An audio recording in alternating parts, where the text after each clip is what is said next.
चुनाव गरम है, थोड़ा चुनाव पे बात करते हैं। 370 बहुत ही बोल्ड टारगेट।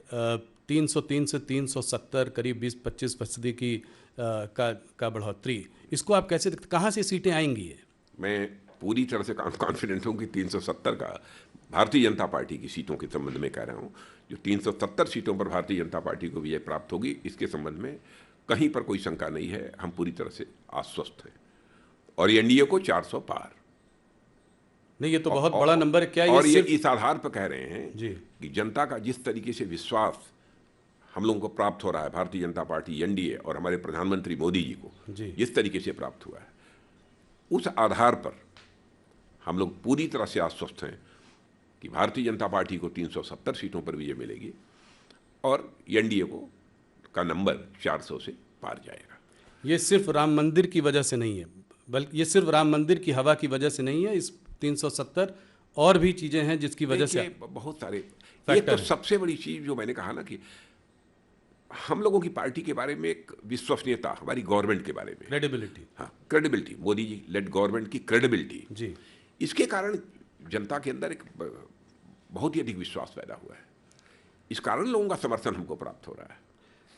370 का बोल्ड टारगेट है आपके सामने। इस बार आप लोगों को बड़ी उम्मीद है कि साउथ इंडिया से जो है वहाँ से आपके पास काफ़ी सीटें आएंगी। आएगा। तो पिछली बार लगभग 130 सीटों में आपके पास कुछ 29 सीटें थी, उसमें से 25 कर्नाटका से आई थी, 4 तेलंगाना से।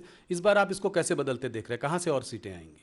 नहीं, कर्नाटक का तो मान लीजिए 28 के 28 सीटों पर भारतीय जनता 28 से पार्टी। 28। अभी कुछ ही महीनों पहले आप बुरी तरीके से चुनाव हारे हैं वहाँ पे विधानसभा में। मैं कह रहा हूँ विधानसभा के चुनाव, लोकसभा के चुनाव की बात छोड़िए। जी, बहुत सारे ऐसे विधानसभा, ऐसे राज्य हैं जहाँ पर कि विधानसभा के चुनाव में कांग्रेस को कामयाबी हासिल हुई थी, लेकिन भारतीय जनता पार्टी ने पिछले चुनाव में वहाँ पर लोकसभा के चुनाव में स्वीप किया। कर्नाटका में आप 28 से 28 तो दे रहे हैं, मगर अंदर इंट्रा पार्टी आपकी काफ़ी लड़ाई झगड़ा मन मुटाव चल रहा है। उसके बावजूद आप कह रहे हैं कि सारी सीटें आप लेकर आएंगे। वहीं पर कोई लड़ाई झगड़े नहीं है। और इस बार तो जेडीएस के साथ समझौता भी है। हमारी ताकत पहले से भी कर्नाटक में बढ़ी है। तो 28 में 28। 28 में तमिलनाडु, केरला, यहाँ पे अकाउंट खुलेगा आपका? अकाउंट ही नहीं खुलेगा, बल्कि अच्छे खासी संख्या में हम सीटों पर विजय भी प्राप्त करेंगे। कहाँ, तमिलनाडु में? तमिलनाडु में करेंगे इस बार।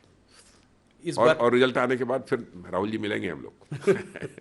नहीं, जरूर जरूर मिलेंगे। पर कितनी सीटें देते हैं आप यहाँ पे तमिलनाडु में, खास करके कितनी सीटें? नंबर ऑफ सीट्स के बारे में तो मैं नहीं कहूँगा जी, लेकिन ठीक ठाक मिलेंगी। जहाँ बिल्कुल हमको शून्य मिलती थी पहले, इस बार तमिलनाडु में हमको विजय प्राप्त होगी।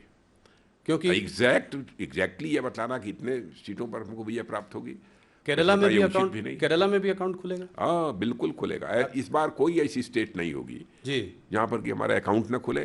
और अकाउंट खोलने की बात तो दूर, हम अच्छी खासी सीटों पर विजय भी प्राप्त कर सकते हैं। तो 130 में से बड़ी पिक्चर, अगर बिग पिक्चर देखें तो 130 में से आपको कितने सीटों की बढ़ोतरी दिख रही है साउथ से? देखिए, नंबर ऑफ सीट्स के बारे में तो मैं नहीं कहूँगा। अच्छी खासी सीटों पर विजय प्राप्त होगी, ताकि हम अपना टारगेट, हमारा जो 370 का है जी, उस 370 के टारगेट को हम अचीव कर सकें। और एनडीए के 400 पार का जो हमारा टारगेट है, हम उस टारगेट को अचीव कर सकें।